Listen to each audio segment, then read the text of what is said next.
আমরা দেখছি যে এই রাস্তা তো বাজেট দেওয়া হয়েছে, গভর্নমেন্ট আগেই বাজেট দিছে, কিছু বাজেট অন্তর্বর্তীকালীন সরকারের সময় আসছে। তো আমরা যেটা দেখলাম যে রাস্তার কাজ একদম নিম্নমানের কাজ। আপনারা দেখছেন আমাদের এলাকায় খোলা পিঠা বলে, ওই যে চিতই পিঠা ঢাকায় যেটা বলে, ওই যে খোলা পিঠা যেমন টানলে উঠে চলে আসে, এরকম করে উঠে চলে আসছে। তো এটা আসলে সরকারি অর্থ তো স্রোপের একটা বিষয়। এই কারণে হচ্ছে আমরা রাস্তাগুলোর ওই কাজটা বন্ধ করলাম এবং বললাম যে ওখানে ইঞ্জিনিয়ার এবং হচ্ছে উপজেলা প্রশাসক যিনি আছেন ওনারা ব্যবস্থা নেবেন, নিয়ে হচ্ছে জনগণের টাকা এটা যেন সদ্ব্যবহার হয়, একটা টাকাও যেন কোনো কারোর পকেটে না ঢোকে, এটা হচ্ছে বিষয়। সিম্পল, এখানে সরকার যে টাকা দেবে মানুষের শ্রমঘামের টাকা, ট্যাক্সের টাকা, আমাদের সবার করের টাকা, এই টাকা দিয়ে রাস্তা হবে, এই টাকা দিয়ে রাস্তা মানুষ আসবে, এই টাকার কোনোভাবে অপচয় হওয়া যাবে না।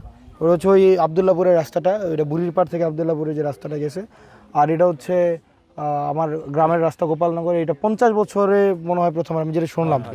আমি গ্রামে থাকি না প্রায় 22-23 বছর। তো আমি এই গ্রামে হচ্ছে ঈদের নামাজ এখানে হয় এবং এটা খুব মানুষ এখানে প্রচুর আসা যাওয়া হয় এই রাস্তা। এখানে স্কুল, মাদ্রাসা, তারপর হচ্ছে কবরস্থান, হাই স্কুল, এখানে অনেকগুলো ইনস্টিটিউশন আছে, ঈদগাহ আছে এবং ঈদগাহটা হচ্ছে এখানে সবচেয়ে বড় একটা ঈদগাহ।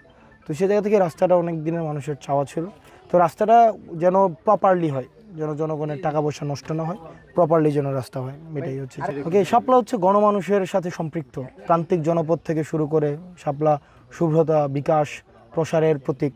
তো শাপলা হচ্ছে মানুষের মানে সুপরিচিত একটা প্রতীক। সেই জায়গা থেকে শাপলার আমাদের প্রথম পছন্দ। আর হচ্ছে আমাদের গতকাল রেজিস্ট্রেশনের কার্যক্রম আমাদের শেষ হয়েছে। আমাদের সারা দেশব্যাপী আমাদের সাংগঠনিক যে বিস্তার, সেই বিস্তারের থেকে হচ্ছে আমাদের গতকাল আমরা রেজিস্ট্রেশন করেছি এবং আমাদের সাংগঠনিক ধারাবাহিকতা অব্যাহত থাকে। সেটা আমরা তো অবশ্যই, আমরা দেখেন আমরা রাজনীতি করছি, আমাদের সবচেয়ে যেই লক্ষ্যমাত্রা সর্বোচ্চটাই হচ্ছে আমাদের লক্ষ্য থাকবে। তো সেই জায়গা থেকে আমরা সেটিকে লক্ষ্য রেখে হচ্ছে আমরা এগিয়ে যাব। এখন মানুষের প্রত্যাশা, আমাদের প্রত্যাশা তৈরি হয়েছে, আকাঙ্ক্ষা তৈরি হয়েছে।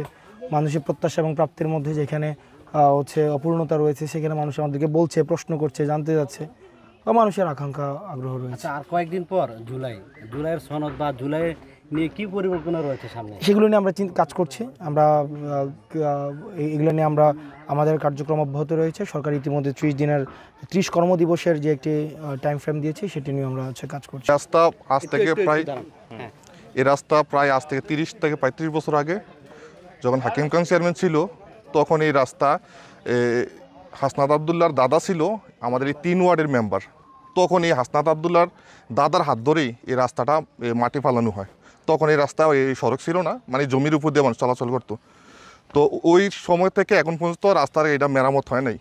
তো ওই প্রেক্ষাপটে এখন হাসনাত আবদুল্লার হাত ধরে এই রাস্তাটা এখন আবার পাকা হচ্ছে, মানে দাদা রাস্তা করে গেছে আর নাতি এসে এখন রাস্তা পাকা করে যাচ্ছে। এটা এই জন্য হাসনাত আবদুল্লাহকে অনেক ধন্যবাদ। আমাদের এই রাস্তাটা খুব ইম্পর্টেন্ট একটা রাস্তা, এটা পাকা করার জন্য। এই রাস্তা হওয়াতে আমাদের অনেক উপকার। এনে আমাদের হাই স্কুল, প্রাইমারি স্কুল, ঈদগাহ এবং কি কবরস্থান, মসজিদ সব কিছু আমাদের এখানে। কিন্তু এইটা হওয়ার থেকে আমাদের জনগণের এবং কি আমাদের গ্রামবাসীর সবারই একটা অনুগ্রহ এবং কি আশা যে রাস্তাটা হবে ইনশাল্লাহ, এরকম আশা। এবং কি হাসনাত আবদুল্লার হাতে দাদাই করে গেছে এবং নাতি মেরামত করতেছে। বাস আমাদের এতটুকুই চাওয়া, এতটুকুই পাওয়া আর কি।